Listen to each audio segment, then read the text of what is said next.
Salut tout le monde, j'espère que vous allez bien. Aujourd'hui, on se retrouve dans une nouvelle vidéo. Je vais vous présenter les livres qui me tentent le plus en ce moment. Franchement, il y a des pépites dans cette pile, des livres que j'attendais depuis longtemps et des coups de cœur potentiels. Il y en a pour tous les goûts, drame, romance, thriller, contemporain. Si vous recherchez de nouvelles idées pour votre pile à lire, vous êtes au bon endroit. Restez avec moi jusqu'à la fin de cette vidéo. Premier roman dont je vais vous parler aujourd'hui, c'est celui-ci. Toutes ces fautes d'Andrea Mara, publié chez les éditions Point. C'est un thriller dans lequel on va découvrir Marissa Irvine qui ignore tout du gouffre qui va s'ouvrir sous ses pieds. Alors qu'elle s'apprête à récupérer son fils Milo, venu jouer pour la première fois chez un copain d'école, la femme qui lui ouvre la porte n'est pas la mère qu'elle connaît. Ce n'est pas non plus la nounou, et Milo n'est pas chez elle. Donc du coup, on va suivre l'enquête sur la disparition de cet enfant, je présume. En tout cas, ce livre m'a tout de suite attirée. Dans un premier temps, par sa couverture, puis par son résumé, et puis je l'ai déjà vu passer pas mal de fois sur les réseaux sociaux. Il a l'air de mêler drame et tension psychologique, tout ce que je recherche dans un polar, et je sens que les personnages vont nous retourner le cerveau. Le deuxième livre dont je voulais vous parler dans cette vidéo est celui-ci. Plus grand que le ciel de Virginie Grimaldi, publié chez les éditions Le Livre de Poche. C'est a priori un roman contemporain dans lequel on va suivre Elsa et Vincent qui se croisent chaque mercredi dans la salle d'attente de leur psychiatre. Elle est écorchée et mordante, il est rêveur et tranquille. Elle est conseillère funéraire, il est romancier. Elle vient de perdre son père, il cache sa plus grande blessure. Elle est en retard, il est en avance, ils ont pourtant rendez-vous. J'ai choisi ce livre parce que je connais déjà l'autrice, Virginie Grimaldi, car j'ai déjà lu un de ses romans. Il est grand temps de rallumer les étoiles, que j'ai adoré. Je l'ai vraiment dévoré et j'ai beaucoup aimé sa plume. Du coup, dès que j'ai vu qu'elle avait sorti un nouveau roman et qu'il s'était sorti en poche, je me suis tout de suite jetée dessus. Le résumé m'a également beaucoup intriguée. Et puis, une amie me l'avait également conseillé. Puis, je vais vous parler de ce roman. C'est La mort à la plage de Coralie Cojol, publié chez les éditions Eyroll Poche. C'est un roman policier et plus particulièrement un cozy mystery. Dans ce roman, on va faire la connaissance de Victoire Valéjane, qui revient pour la première fois à Dorville afin de vendre les terres viticoles dont elle a hérité. Ce retour aux sources l'angoisse bien plus qu'un road trip à l'étranger.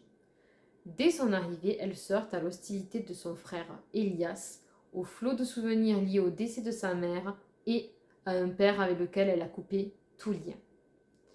À cette équation s'ajoute Gabriel, son ex, qu'elle n'a aucune envie de revoir, ou alors juste un peu.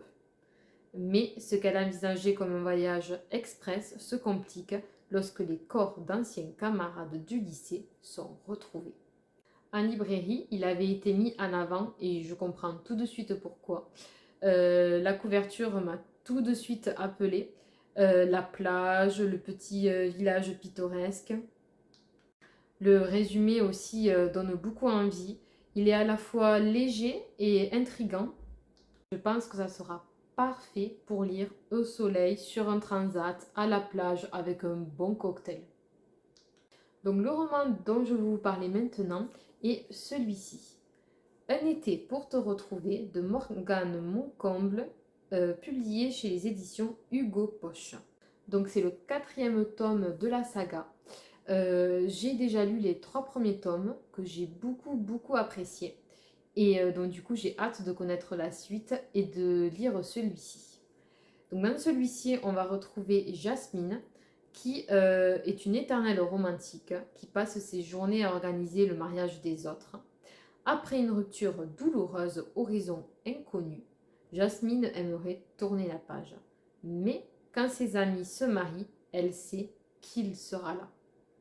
Celui dont il ne faut pas prononcer le nom, c'est lui, Andrea Moretti, son premier amour, l'homme qu'elle n'arrive pas à oublier. Je sais que ça va être une lecture intense, pleine de rebondissements émotionnels. Et puis pour terminer, le dernier roman dont je vais vous parler aujourd'hui est celui-ci, Le meurtre de la crique de L.J. Ross, publié chez les éditions J'ai lu. Donc a priori c'est un polar, cozy mystery. Pour échapper à un mari violent, Kate arrive en pleine nuit au cottage de son grand-père, accompagnée de son fils Jamie. Dans cette petite communauté de pêcheurs et d'artistes, elle espère se fondre dans l'ombre, se reconstruire loin des regards indistraits. Personne ne pensera la chercher là, personne ne posera de questions. Mais lorsque le cadavre d'un vieil ami de la famille est découvert au pied de la falaise, des secrets enfouis depuis longtemps remontent à la surface. J'ai choisi ce roman parce que je trouve la couverture très réussie, le résumé très intriguant. C'est tout ce que j'aime dans un polar, une enquête au bord de la mer avec plein de secrets. Bref, ça promet d'être une lecture à suspense comme je les aime. Voilà pour les 5 livres que je veux lire prochainement. N'hésitez pas à me dire en commentaire si parmi ces livres vous en avez déjà lu un, qu'est-ce que vous en avez pensé, lequel vous me recommandez de lire en premier. Et si vous avez d'autres recommandations à me faire de livres dans le même style, n'hésitez pas, je suis toujours preneuse. Si un de ces livres vous intéresse, en barre de description, j'ai noté tous les liens FNAC de chaque livre dont je vous ai parlé aujourd'hui.